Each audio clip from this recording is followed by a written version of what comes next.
what do we have? Finally, we got Eric Thomas. Today's Disney Plus Day. Happy Disney Plus Day to all who celebrate. But beyond a bunch of content dropping, I thought we wouldn't get much as D23 Expo is right around the corner. So I was pleasantly surprised to see a new Andor special look pop up on Disney Plus. I think it's probably the same preview they showed in theaters before Rogue One the past week. But as someone that hadn't seen that yet, I loved it. Andor looks absolutely incredible. We're only 2 weeks out now, so I can't wait. What did you guys think of the special look? Oh, thanks so much for writing that in, Eric. Okay, and I'm excited because we're a very balanced grouping to talk about this because I'm not the biggest Rogue One fan. I say that, everyone panics that I hate it. I didn't. It's just, it's fine. It falls into fine for me. Sure. Whereas you're a big Rogue One fan. I would say it's up there, easily a top 5 Star Wars film for me. Excellent. I love that. Because going into this, I think we both have the same feelings on this, this looks awesome. Yeah. This looks so fun and cool. It's spy games in Star Wars. There's really, really high stakes, which obviously Rogue One had the highest stakes. But I'm really, really glad that we're doing all this spy intrigue stuff. Luthen seems so cool. Yeah. I want to know so much about this character. Amy, what were your thoughts watching this? Well, I loved that. I mean, talking about high stakes, talking about, and again, like we were talking earlier, getting away from just trying to redo a Star Wars. Look, I love my classic Star Wars vibe, but those movies exist, and those movies are great. And clearly we're not having the best track record just trying to go back to the well and repeat those successes. And that's why Rogue One was so cool. For me, it was one of the few Star Wars movies where I was really like, oh shit, that's right. We're at war. We're at war with like space Nazis. You know what I mean? Yeah. And it had that level of gravitas and stakes. Even watching the little shootout that comes at the end of this scene, comparing that to the like stormtroopers just blasting, and it's like, where are these going? I'm like, look, I know Andor has to be, I know Cassian has to be okay because it's prequel, but it didn't feel like anything else was off limits. It felt like there was danger. It felt like someone was going to actually get hit by something, and it was exciting. I love that. Well, and I'm so glad you brought that up too, because obviously, we know Cassian's going to make it through this series. Yeah. Is this going to be something that could lead to an Obi-Wan-like problem, though, right? Because we knew Ben was going to be fine. Yeah. He was going to be fine throughout this. So how do you play with those stakes? Well, I think what you do, you bring in, for example, I think an excellent example recently in the prequel thing, Better Call Saul, you bring in characters that you care about enough that suddenly, because I was like, I guess this is going to work for me. And suddenly, to use that show as an example, it's like Kim and all these other characters where I'm going, we don't see him. We don't see him in Breaking Bad. What does that mean? Like suddenly there are stakes. I'm interested in like their safety and their relationships.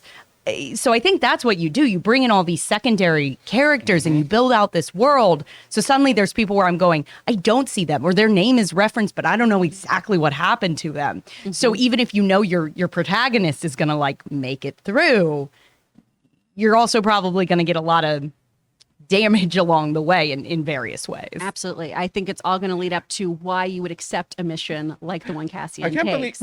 I can't believe this is your first day, Amy. Wow. It's like you've done this for your whole life. What? Diego Luna. Who do you think's been sitting here? I don't know. I don't know what's happening anymore. Okay, anyways. I know this show might be good because the more I'm confused during a trailer, the more I know it's going to be a good show. That's my favorite litmus test of all time. I mean, at least you're not going to go in and be like, oh yeah, this. You're going to be like, yeah, what was it? But this is more important than this series, this question, and it's for Amy, because Diego Luna is in this series. Yes, he is. And he was a part of one of the best movies of all time, Terminal. Oh my God. Do you like Terminal? Did you watch it with Tom Hanks? Terminal? You say thumbs up or thumbs down. That's all I need to know. I've actually never seen The Terminal. I've been in a terminal, and I just don't want to relive that experience for longer than necessary. Okay, well, if you ever run into it, and you and your man want to watch a nice movie, I think go watch it and tell us what you think. Because John says it's the worst Spielberg movie ever. And I just think it's too cute. And so I'd like to recommend that to you. I mean, come on. Listen, Tom Hanks needs a win this week. So Listen, I'm going to do The Terminal, Pinocchio, Joe versus the volcano. Yes. Elvis quadruple feature. Ooh, that'll be so fun. Yeah. But just some production notes, Ray. Your last day jokes work better than your first day jokes. And then I'm gonna palate cleanse in between with 10 minutes of Forrest Gump at a time. Oh, perfect. Yeah. As one should watch Forrest Gump. It's the only way. Oh my The God. only way you should watch Forrest Gump is in a history class because your teacher's hungover. That's how I saw it for the first time. Highly recommend. Where they turn the sound off on the sex scene, but don't skip it. Don't recommend that move, guys. I feel like that's what's going to make I kids make imagine very everyone bad in that high school room just dubbed in the sounds. Oh, absolutely they did. Absolutely they did. You know, just helping you out, Teach. Oh man, Jonathan, how are you feeling about this Star Wars footage? I'm really excited about it. I wasn't a huge fan of. There's elements of Kenobi I liked, and I actually ended up like finally finishing the last 2 episodes of Kenobi, and like the final fight scene between Vader and Kenobi was amazing. I didn't like the cutaways. I didn't like that they solely used the volume stage. There was a lot missing there that I was hoping for. This looks cinematic. Cinematography is beautiful. Even I was talking to Rob like a week ago or something, and looking at one of the the second trailer, and I was like, even the actors blocking, like they took like interesting over the shoulder like 2-shot choices. I love that shot that like goes behind his head as they're talking. So it and it reminded me a little bit of Inglourious Bastards in that opening scene where you got the nice Nazi, bad Nazi, where Christoph, the camera's on his right side, and then it pans around, and when it pans to the left side, now he's, well, I know you have people underneath the the floorboards and whatever, and it wasn't tonally like that, but just I love that kind of sweeping shot, and you caught it too, where it was just like there's choices here that I felt Kenobi, they just like cut corners, so like just do a simple 2-shot and a cut back and forth and make it small. This looks like they really love the material, wanted to really like dive into this world like they did in Rogue One, and Rogue One is actually one of the new movies. It's my favorite of the new theater released movies since the originals, so I'm excited. It feels like a mini series, not a TV show. Right. Yeah. There's I think more that episodes in this, right? There's a lot There's of a lot more and a right? lot more time, and also it does just feel like it has a lot more scope. Yeah. You know? Yeah. Like it's about the whole The whole galaxy. everybody. All this Andor.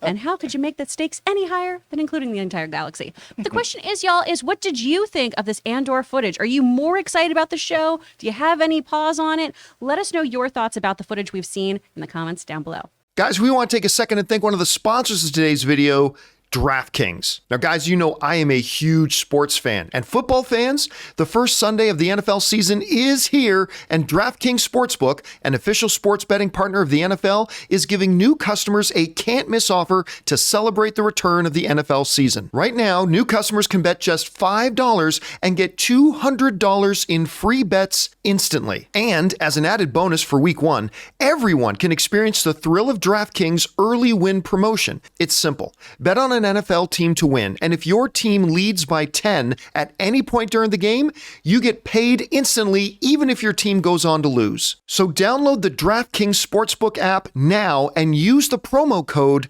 Campea to get $200 in free bets instantly when you place a $5 bet this Sunday. That's promo code Campea only at DraftKings Sportsbook, an official sports betting partner of the NFL. Minimum age and eligibility restrictions apply. See the show notes for details.